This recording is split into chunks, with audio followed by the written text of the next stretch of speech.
The announcement came during morning formation. Threnval stood before the assembled cubs, his scarred face serious. "In 3 days you face the trial of fangs," he said. "This is your passage from cub to warrior. You will enter the crucible arena as a pack. You will hunt. You will kill, or you will fail and be sent home." A ripple went through the assembled cubs. Some looked excited. Others looked nervous.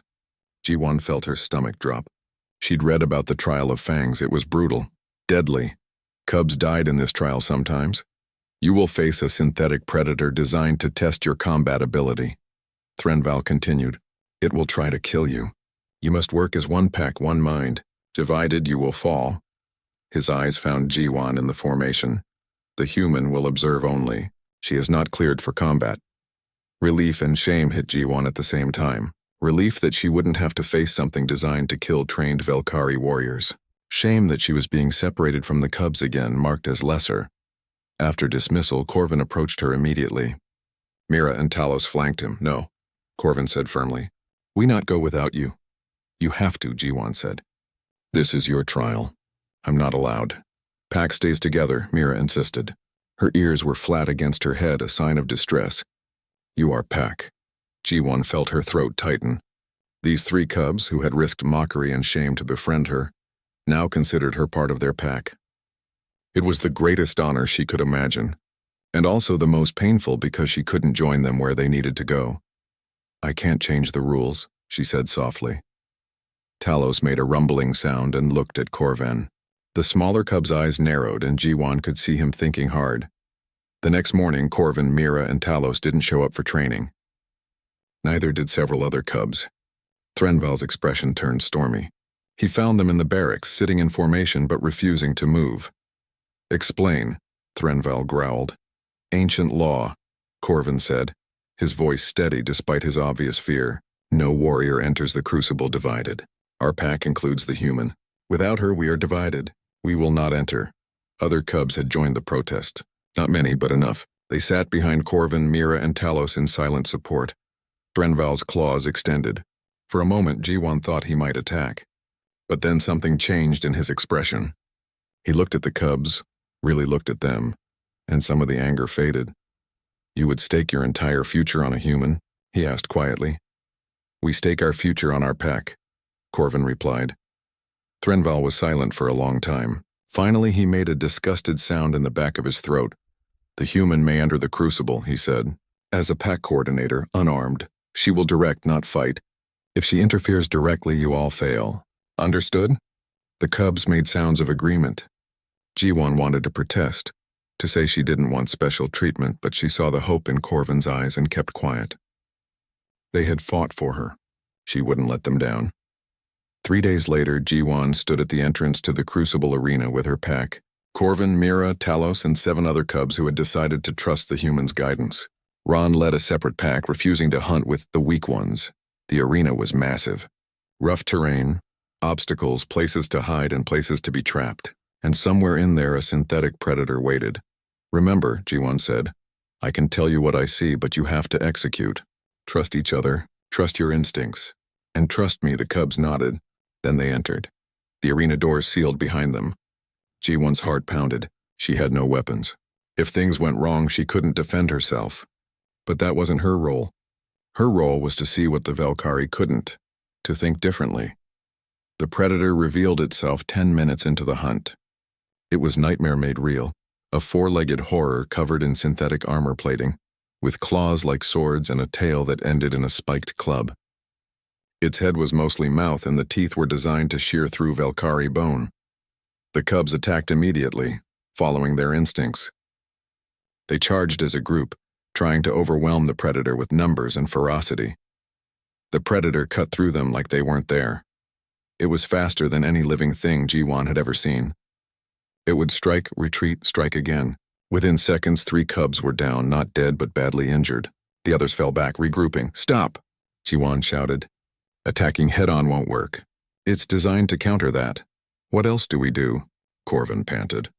Blood dripped from a cut on his shoulder. Ji-won forced herself to think. She watched the predator circle them, looking for an opening, and she started to see patterns. The way it moved. The way it favored its left side when turning. the way it always struck high first, then low. It's programmed, she said. It has patterns. Mira, how fast can you run? Fastest here, Mira said. Good, you're bait. Run left, draw it toward the rocky area. Don't get caught. Just make it chase you. Mira's ears flattened, but she nodded. She took off running, and the predator's head snapped toward her immediately. It gave chase. Talos Corvin, when it passes the large boulder, hit it from the right side. Low. Go for the joints where the armor is thinner. The two cubs moved into position. Jiwan held her breath as Mira ran, the predator gaining on her. Her speed was the only thing keeping her alive. Just as they passed the boulder, Talos and Corvin struck. Their claws found the gaps in the armor. The predator screamed, a metallic horrible sound, and stumbled. Again, Jiwan shouted. Pattern repeat. Mira, loop back! They ran the same pattern. This time 2 more cubs joined the attack. More damage. The predator was slowing, but it was learning too. The third time they tried the pattern, the predator changed its behavior. Instead of chasing Mira, it turned and charged the waiting cubs. Scatter, Jiwan yelled. They scattered, but not fast enough. Talos caught a glancing blow that sent him tumbling. The predator turned toward him, ready to finish what it started. Jiwan moved without thinking. She grabbed a rock from the ground and threw it as hard as she could. It hit the predator's head. Didn't hurt it, but got its attention. The predator's eyes locked on Jiwan. It started toward her. No, Corvin howled. He threw himself between Jiwan and the predator, claws extended. The moment gave Mira the opening she needed. She came from behind, leaping onto the predator's back. Her claws found the seam where the head met the body. She held on as it thrashed, driving her claws deeper. Other cubs joined her. They swarmed the predator, each finding weak points, each contributing. It was chaos, but it was coordinated chaos. The predator fell. The arena went silent except for heavy breathing. The cubs slowly pulled away from the synthetic corpse, checking themselves for injuries. Nobody had died. 3 had serious wounds, but nothing fatal. Corvin limped over to Jiwan. You interfered. We fail? Jiwan shook her head. I threw a rock. I didn't fight. There's a difference. The arena doors opened. Threnval stood there, his expression unreadable. Behind him, the other instructors watched. Your pack used coordination, strategy, adaptation. Threnval looked at each cub, then at Jiwan. You passed the trial of fangs, all of you. The cubs made whooping sounds, their tails wagging despite their exhaustion and pain. Ron's pack emerged from a different arena entrance. They had passed too, but several of their members were being carried on stretchers. Their victory had been far more costly. Ron stared at Jiwan, not with hate anymore, with something more complicated. Something like grudging respect mixed with confusion. That night, Jiwan sat with her pack in the medical bay. They were bandaged and tired but happy. Corvin rested his large head against her shoulder. Good hunt, he said simply. And for the first time since arriving at Velthara Prime, Jiwan felt like she truly belonged. The training grounds were brutal. Jiwan learned this within the first hour. The Velkari training method was simple. Push the body until it broke, then rebuild it stronger. For them, with their dense bones and thick muscle, this approach worked. For Jiwan, it meant every exercise left her gasping and shaking while the cubs barely seemed tired. She ran laps around the massive training field, while the cubs loped easily beside her, not even breathing hard. She climbed ropes that burned her hands raw while they scaled the same obstacles using their claws. She lifted weights that felt impossible while they tossed around twice the mass like it was nothing. Threnval watched everything with cold eyes. He never corrected her form, never offered advice. He simply watched her struggle and fail. The other cubs watched too, but their eyes held something different. Amusement, contempt. One large cub named Ron seemed particularly entertained by Jiwan's struggles. Every time she fell or stumbled, his ears would perk up and his tail would twitch. He never said anything directly to her, but she heard him talking to the others in their language, and the mocking tone was clear. But Corvin, Mira, and Talos never laughed. They watched Jiwan with the same curious intensity they'd shown in the chamber, and they started to do something strange. After a particularly brutal climbing exercise where Jiwan had barely made it halfway up an ice wall before sliding down, she sat on the ground trying to catch her breath. Her arms shook. Her fingers were torn. She wanted to cry but refused to give anyone that satisfaction. Corvin approached slowly. He looked around as if checking whether anyone was watching, then sat down near her. Not close enough to touch, but close enough that she could feel the warmth coming off his fur. He didn't say anything. Just sat there. Mira and Talos joined him a moment later, forming a loose circle around G1. Other cubs stared at them, but the three ignored everyone else. Why? G1 asked quietly. Her translator turned the words into Velkari. Why do you keep coming near me? Your instructor said I'm weak. Corvin tilted his head. His ears swiveled forward, fully focused on her. Different, he said slowly, clearly struggling with the coalition common language. Not weak, different. It was the first time any of them had spoken to her directly. G1 felt her throat tighten with unexpected emotion. Different how? Mira made a huffing sound that might have been a laugh. She pointed at the ice wall with one clawed hand. You think? She said. Others just climb. You think first. G1 looked back at the wall. She had been thinking. The Velkari just dug their claws in and pulled themselves up through pure strength. But G1 didn't have that option. She'd been trying to find cracks, ledges, places where she could use technique instead of power. She hadn't succeeded yet, but Mira was right. She was approaching the problem differently. Thinking doesn't help if I can't actually do it, G1 said. Talos, who hadn't spoken yet, rumbled something deep in his chest. Corvin translated. He says, try again. Tomorrow. We watch. We learn too. That night, G1 lay in her quarters and thought about that conversation. The three cubs weren't just curious about her. They wanted to learn from her. The idea seemed insane. What could a human possibly teach warriors bred for combat? But the next day, she found out. The training exercise involved crossing a wide gap between two platforms. The Velkari simply jumped it, their powerful legs carrying them across easily. G1 stared at the gap and knew she couldn't make that jump. Not even close. She looked around. The training ground was full of equipment. Ropes, poles, weights. Her eyes landed on a long metal staff leaning against a wall. G1 grabbed the staff, measured the distance with her eyes, then took a running start. She planted the staff in the ground and used it to vault across the gap. It wasn't pretty, but she made it to the other side. Threnval watched without expression, but Corvin's eyes went wide. The small cub approached the staff, sniffed it, then looked at the gap. G1 could see his mind working. The next time the exercise came around, Corvin tried it. His first attempt failed. His second was better. By the third try, he successfully vaulted across. Ron snarled at him, called him something that made other cubs laugh. But Corvin just looked at G1 and made that huffing laugh sound. Over the following weeks, a pattern developed. G1 would struggle with an exercise designed for Velkari strength. She would find a different approach using human ingenuity. And Corvin, Mira, and Talos would watch and learn. When they had to carry heavy loads across rough terrain, the cubs just powered through with brute force. G1 built a simple sledge using salvaged materials and pulled the weight instead of carrying it. Mira tried it next and soon realized she could move more weight with less effort. When they had to navigate an underground tunnel system in complete darkness, the Velkari relied on their superior night vision and sense of smell. G1 felt her way carefully, mapping the tunnels in her mind and leaving small markers to track her path. Talos watched her method and started doing the same, combining his natural advantages with her systematic approach. The other cubs noticed. Some, like Ron, saw it as further proof that Corvin's group was weak and contaminated by human influence, but others looked thoughtful. G1 caught a few of them trying her techniques when they thought no one was watching. Threnval noticed too. He said nothing, but his eyes followed G1 more carefully now. Not with contempt, with something else. Assessment, maybe. Like he was trying to figure out a puzzle. One evening, after a particularly exhausting day, G1 returned to her quarters and found something waiting outside her door. It was a piece of meat clearly fresh from a hunt.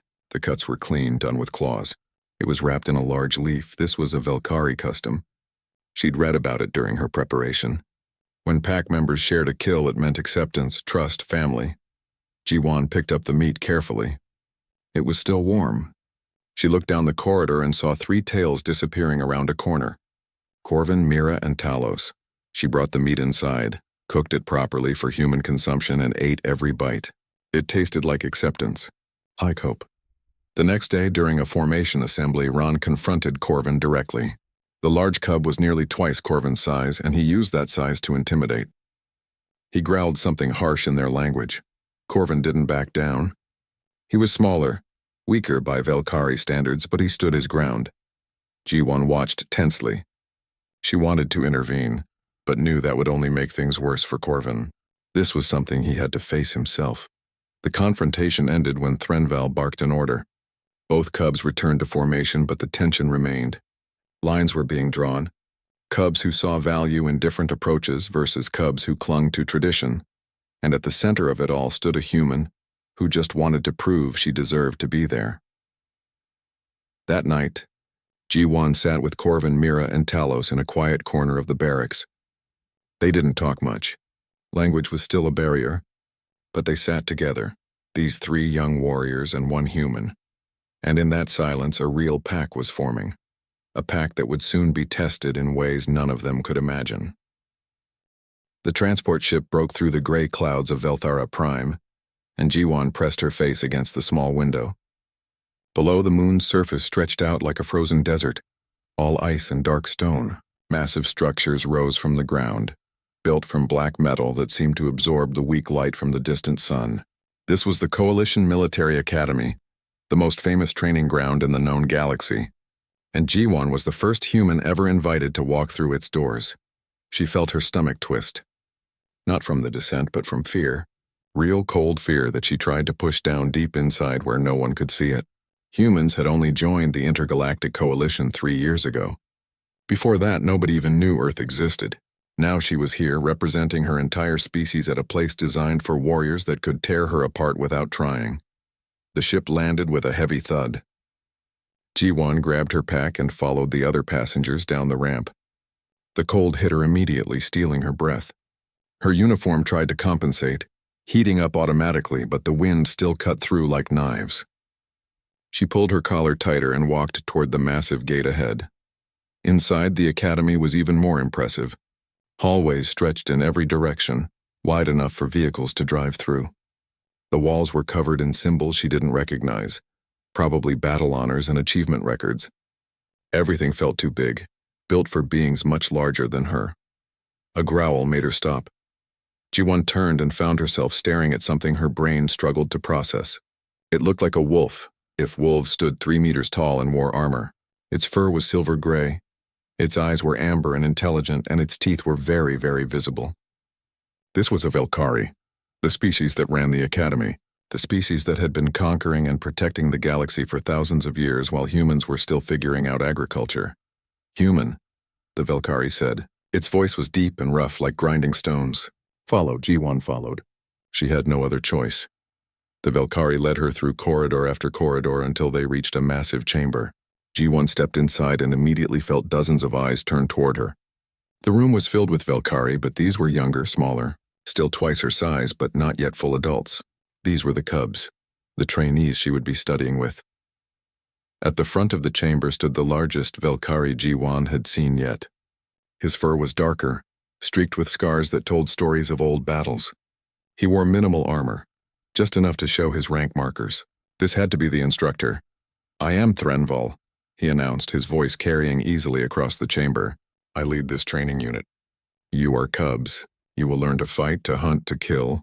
You will become warriors of the Coalition, or you will fail and return home in shame." His eyes found G1 and his lips pulled back slightly, showing teeth. "We have been sent a human," Threnval continued. "Command believes we should integrate all species. Command believes everyone deserves a chance." He paused. "Command is wrong." Some of the cubs made huffing sounds. G1 realized they were laughing. "Humans are weak," Threnval said flatly. "Soft skin, dull teeth, no claws. They are prey animals that learn to use tools. This one will fail. When she does, let it be a lesson. Strength is not given. It is earned through blood and bone." G1 forced herself to stand straight to keep her face calm. Inside, her heart hammered against her ribs. She wanted to argue, to defend herself and her species, but she knew that would only make things worse. Words wouldn't change their minds. Only her actions could do that. "Cubs, formation!" Threnval barked. The young Velkari immediately arranged themselves in neat rows, moving with precision despite their size. G1 started to join them, but Threnval's hand shot up. "Not you. You stand there." Apart. So G1 stood alone while Threnval continued his speech about discipline, honor, and the warrior path. She tried to memorize everything, tried to understand the Velkari way of thinking. She noticed how the cubs never looked at each other, only forward, how they kept their tails still and their ears up. Everything about them screamed discipline and control. Then Threnval said something she didn't expect. Training begins now. All cubs proceed to the grounds. The formation broke. The cubs began moving toward the exit in an orderly pack. G1 waited, unsure if she should follow. Threnval had said she was apart. Did that mean she wasn't training today? Then something impossible happened. 3 of the youngest cubs broke away from the pack. They didn't walk. They ran, their clawed feet clicking rapidly on the stone floor. They ran straight toward G1. The entire chamber went silent. The 3 cubs skidded to a stop in front of her, their tails wagging slightly. One was the smallest Velkari she'd seen, his fur a lighter gray than the others. The second was female, her ears constantly twitching as if listening to everything at once. The third was stockier, with darker patches on his shoulders. They stared at G1 with undisguised curiosity. The smallest one leaned forward and sniffed, his nose nearly touching her face. G1 held very still. Corvin, Mira, Talos, return to formation. Threnval's voice cracked like thunder. The 3 cubs flinched but didn't move. Corvin, the small one, looked back at the instructor and made a small whining sound. It seemed like a question. Now, slowly, reluctantly, the 3 cubs returned to the pack, but they kept looking back at G1, their eyes bright with interest. Threnval's expression was unreadable, but G1 could sense his anger. In Velkari culture, cubs breaking formation was apparently unthinkable, and they had broken it for her. The weak human. The prey animal. As the cubs filed out, several of the larger ones growled at Corvin, Mira, and Talos. G1 heard words in the Velkari language she didn't fully understand, but the tone was clear. Those 3 were being mocked. Punished socially for their curiosity, G1 felt something warm in her chest. Those cubs hadn't listened to what they were told about humans. They had seen her and decided to judge for themselves. They had risked shame and punishment just to get closer. She didn't know why they had done it. But she knew one thing for certain now. She wasn't completely alone on this frozen moon. 3 young warriors had chosen to see her as something other than weak, and G1 decided right then that she would prove them right. Word traveled fast across the coalition networks. A human had coordinated a Velkari pact to victory in the Trial of Fangs. News feeds carried the story. Political channels debated its meaning.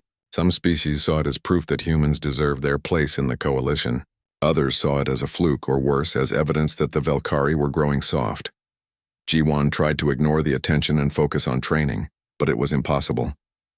Messages from Earth flooded her personal comm. Her family was proud. Her government wanted reports. Military analysts wanted to study her methods. Everyone had an opinion about what she'd done. At the academy, the atmosphere changed. Some cubs looked at her with new respect. Others resented her more than ever. The training unit split into visible factions, cubs who followed traditional Velkari methods, and cubs who were willing to try new approaches. Threnval said nothing about the division, but G1 could see it bothered him. The Velkari valued pack unity above almost everything else. This split went against their deepest instincts. Ron became the leader of the traditional faction. He was the strongest, the fastest, the most naturally gifted fighter. Under normal circumstances, he would have been the pride of the unit. But now he was constantly compared to Corvin's pack, the pack that included a human. G1 saw it eating at him.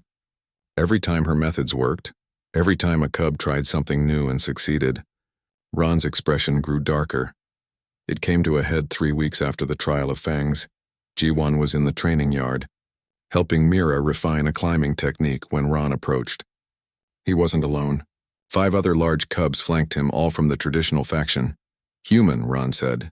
His voice was controlled, but G1 could hear the anger underneath. We need to settle something. Mira moved to stand between them, but G1 gently touched her shoulder. It's okay. No, it's not okay, Ron growled. You've divided this unit. You've made cubs question the ways that have worked for thousands of years. You've made them weak. I haven't made anyone do anything, G1 said calmly. Cubs make their own choices. Because you're here. Because they see a human leading a pack and think it's acceptable. Ron's claws extended slightly. You don't belong here. You never did. Then why did your instructors let me stay? Politics, weakness, I don't care about the reasons. Ron took a step closer. I challenge you. Formal combat, you and me. If you win, I accept that humans have earned their place. If I win, you leave the academy. The training yard went quiet. Cubs stopped what they were doing and turned to watch. This was serious. A formal challenge was binding under Velkari law. If I refuse? G1 asked, though she already knew the answer. Then you prove you're a coward. And your pack shares that shame. G1 looked at Corvin, who had gone very still. She looked at Mira and Talos. They all looked terrified, but none of them told her to refuse. They knew what this meant. If she backed down, everything they'd built together would crumble. I accept, G1 said. Ron's ears perked forward in surprise. He'd expected her to run, to hide behind regulations. 3 days. The dueling sands, traditional rules. Agreed. Ron turned and walked away, his followers close behind. The moment they were gone, Corvin rushed to G1. No, you can't fight him. He'll kill you! Maybe, G1 admitted. But if I don't fight, what message does that send? That humans run when challenged? That we only succeed when protected? Better to run than die, Mira said quietly. I didn't come here to run, G1 replied. That evening, as G1 sat in her quarters trying to figure out how to survive a fight against a trained Velkari warrior, someone knocked on her door. She opened it to find Threnval standing there. Instructor, she said, surprised. May I enter? G1 stepped aside. Threnval had to duck to fit through the doorway. He looked around her small room, taking in the sparse decorations, the training manual stacked neatly on a shelf. You accepted Ron's challenge, he said. Not a question. I had to. You'll die. Probably. Threnval made a sound that might have been amusement. Humans are strange. You know you cannot win, yet you fight anyway. That's kind of our thing, G1 said. We're not the strongest or fastest, but we're stubborn. The instructor was quiet for a moment. Then he did something G1 never expected. He sat down on the floor, folding his large body into a sitting position. I will train you, he said. G1 stared. Why? Because Corvin, Mira, and Talos have improved since you arrived. Their test scores are higher. Their problem-solving is better. They're becoming better warriors because of you. Threnval's amber eyes fixed on her. Losing you would waste that progress. I dislike waste. It wasn't a declaration of friendship or respect. It was purely practical. But coming from Threnval, it meant everything. What do I need to do? G1 asked. First, understand that you cannot fight like a Velkari. You will lose instantly if you try. You must fight like a human. He gestured to his body. We are stronger, faster. But we have weaknesses. Instincts that can be exploited. I will teach you these weaknesses. Over the next 3 days, Threnval put G1 through training unlike anything she'd experienced. He taught her how Velkari telegraphed their strikes through ear position and tail movement. He showed her how their aggression could be baited and redirected. He demonstrated weak points in their anatomy, joints, pressure points, spots where their thick skin was thinner. We evolved as pack hunters, Threnval explained. Our instincts are to overwhelm prey through numbers and power. We expect prey to run or submit. We don't expect prey to fight smart. So I need to be unpredictable, G1 said.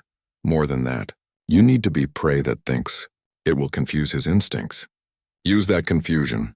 They practiced for hours each day. Threnval would attack and G1 would practice evasion, redirection, counterstrikes. She couldn't match his strength, so she focused on timing, positioning, making him waste energy. He was brutal but fair. Every time she made a mistake, he showed her why it would have gotten her killed.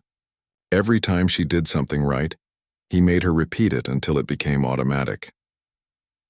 On the morning of the 3rd day, G1 was covered in bruises but moved with a confidence she hadn't felt before. She wouldn't beat Ron through strength, but maybe, just maybe, she could survive long enough to find an opening. Corvin, Mira, and Talos insisted on accompanying her to the dueling sands. Other cubs came too, both factions. Everyone wanted to see this fight. The dueling sands were exactly what they sounded like. A circular arena covered in gray sand under the light of Velthara Prime's twin moons. Ancient tradition said that warriors who died with honor here joined the spirits of past fighters. G1 hoped she wouldn't be testing that tradition today. Ron was already there, warming up. His muscles rippled under his fur. His claws caught the moonlight, He looked like what he was, a perfect predator. Ji-won stepped into the arena. She wore minimal armor just like Ron. She carried a combat staff, the only weapon she was proficient with. An elderly Velkari instructor serving as judge stepped forward. This is a formal challenge. Fight until one cannot continue or until one submits. Do you both understand? Yes, Ron said. Yes, Ji-won echoed. Begin. Ron moved immediately. He closed the distance in 2 powerful bounds, claws reaching for Ji-won's throat. But she'd seen Threnval make that exact move dozens of times. She dropped low and rolled aside, the staff coming up to catch Ron's leading leg. He stumbled, surprised, recovered instantly and spun, his tail whipping toward her head. Ji-won ducked under it, struck at his knee with the staff. Not hard enough to damage, but enough to make him shift his weight. They separated, circled each other. Ron's expression had changed. The easy confidence was gone. He'd expected to end this in seconds. Now he realized Ji-won might actually know what she was doing. He attacked again, more carefully this time. Strike, retreat, strike. Testing her defenses. Looking for openings, Ji-won defended, using the staff to keep distance between them. She was already breathing hard. Ron barely looked winded. This was going to be a long fight, and Ji-won could only hope she'd last long enough to find a way to win. Blood dripped into Ji-won's left eye. She wiped it away quickly, keeping her staff up, keeping her attention on Ron. The cut above her eyebrow wasn't deep, but it bled freely. She had a dozen other cuts now, all shallow. Death by 1,000 wounds. Ron circled her, moving with the patience of a predator who knew his prey was tiring. He had cuts too, but fewer, smaller. His endurance far exceeded hers. They'd been fighting for 20 minutes. It felt like hours. The watching cubs were silent. Even Corvin had stopped calling encouragement. Everyone could see how this would end. It was just a matter of time. Ji-won's arms shook.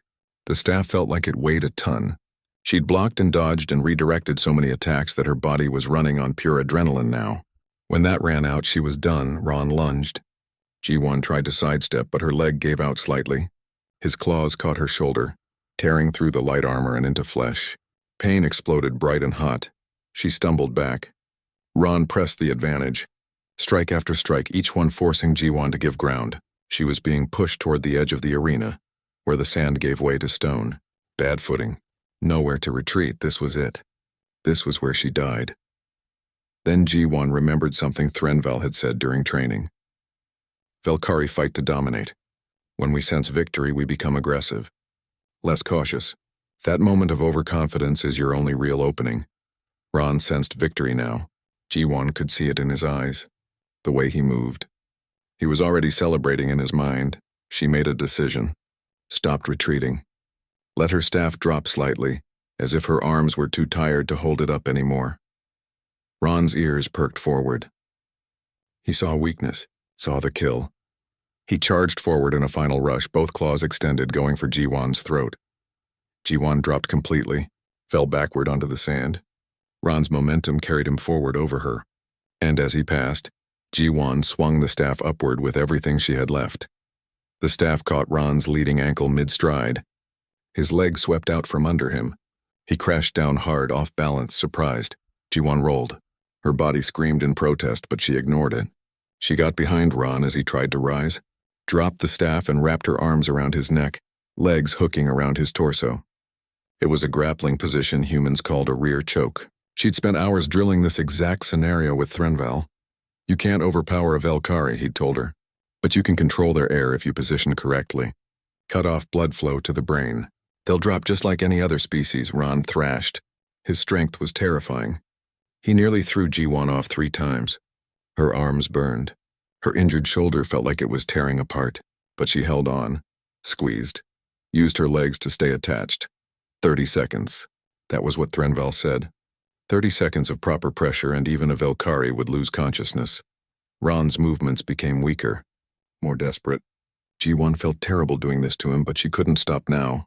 Couldn't show mercy and expect it in return. 20 seconds. Ron's claws scraped at her arms, leaving bloody furrows. Ji-won bit down on a scream and held on. 15 seconds. Ron dropped to his knees. His movements were sluggish now, uncoordinated. 10 seconds. His eyes started to close. Submit. Ji-won gasped. Please just submit. For a moment she thought he wouldn't, thought his pride would make him choose unconsciousness over surrender. Then barely audible Ron rasped, "I submit." Ji-won released him immediately. Rolled away. Lay on her back in the sand, gasping for air. Every part of her body hurt. She couldn't remember ever being this tired. The watching cubs erupted in noise. Howls, barks, sounds Ji-won couldn't identify through the ringing in her ears. She turned her head. Ron was on his hands and knees, coughing, drawing in huge breaths. His eyes found hers. The hatred she expected wasn't there. Instead, she saw confusion, wonder. Like he just had his entire understanding of the universe challenged. The elderly judge approached them both. "The human has won. The challenge is complete." Ji-won tried to stand and immediately fell. Strong hands caught her. Corvin and Talos lifted her up, supporting her weight between them. Mira pressed against her side, making concerned sounds. "Stupid," Mira said, but her voice was full of affection. "So stupid." "I know," Ji-won said and started laughing. She couldn't help it. The relief, the exhaustion, the sheer impossibility of what had just happened, it all came out as slightly hysterical laughter. Ron finally stood. He limped toward Ji-won. The cubs supporting her tensed, but Ron stopped a respectful distance away. "How?" he asked simply. "Threnval taught me," Ji-won admitted. "And I didn't try to fight like a Velkari. I fought like a human." Ron was quiet. Then slowly, he extended his hand the way he'd seen humans do in the training vids. Ji-won stared at it. This was huge. This was a warrior offering respect to someone he'd considered an enemy. She reached out with her less injured arm and clasped his hand. Ron's grip was careful, aware of how much damage he could do. "You are Pack," Ron said. The word seemed difficult for him. "I was wrong." Before Ji-won could respond, Threnval's voice cut through the crowd. "All cubs, attention." Everyone immediately formed up, even injured Ji-won, held upright by her packmates. Threnval stood at the edge of the arena, and beside him were other instructors, the senior leadership of the entire academy. "What happened here tonight changes nothing about training," Threnval said. "You will still work hard. You will still face challenges. You will still fail and succeed on your own merits." He paused. "But it proves something important. Strength comes in many forms. The human Ji-won has shown strategic thinking, adaptability, and courage. These are warrior qualities. Any species capable of these qualities deserves respect." Threnval walked into the arena. He approached Ji-won, and the cubs supporting her carefully lowered her down so she could kneel properly, even though it made her shoulders scream. "Ji-won of Earth," Threnval said formally, "you have proven yourself in combat. You have led cubs to victory. You have faced challenge with honor. By the ancient laws of the Velkari, I grant you the Mark of the Pack." Ji-won's breath caught. The Mark of the Pack, she'd read about it. It was the highest honor a Velkari could give. A biometric brand that identified the bearer as worthy. Only warriors received it, never outsiders, never non-Velkari, until now. Threnval produced a small device. He pressed it against Ji-won's uninjured arm. She felt a brief burning sensation, then it was done. When he pulled the device away, a mark remained. It looked like a stylized wolf print surrounded by stars, the symbol of the Coalition Military Academy. "You are Pack," Threnval said. Now and forever, the cubs howled. It was a sound of celebration, of acceptance. Even Ron joined in. Ji-won felt tears streaming down her face and didn't try to hide them. She'd come to Velthera Prime expecting to fail, to wash out, to prove the doubters right. Instead, she'd found a family, a pack. The celebration was cut short by an alarm. Everyone froze. That was the emergency klaxon. Something was wrong. An instructor rushed up to Threnval, spoke quickly in Velkari. Threnval's expression darkened. "Raiders have attacked Taros 9, he announced. "A mining colony on the outer rim. The Coalition is deploying all available forces. All instructors and senior cubs prepare for immediate deployment." Ji-won felt her pack tense around her. Taros 9, she'd heard of it. A small colony barely defended. If raiders were attacking, people would die. "What about us?" Corvin asked. "We can help." "You are cubs," Threnval said firmly. "Not yet warriors. You stay here." But Ji-won saw Corvin's expression, saw the same look on Mira, Talos, even Ron. They had just passed their trial of fangs, they had proven themselves. And now they were being told to sit safely while others fought. That wasn't going to happen. Ji-won met Corvin's eyes. Saw the question there. She gave the tiniest nod. They weren't staying behind. Pack stayed together. And if their pack was going to include a human who fought impossible battles, then it was going to include cubs who refused to abandon their people. Together, they would face whatever came next.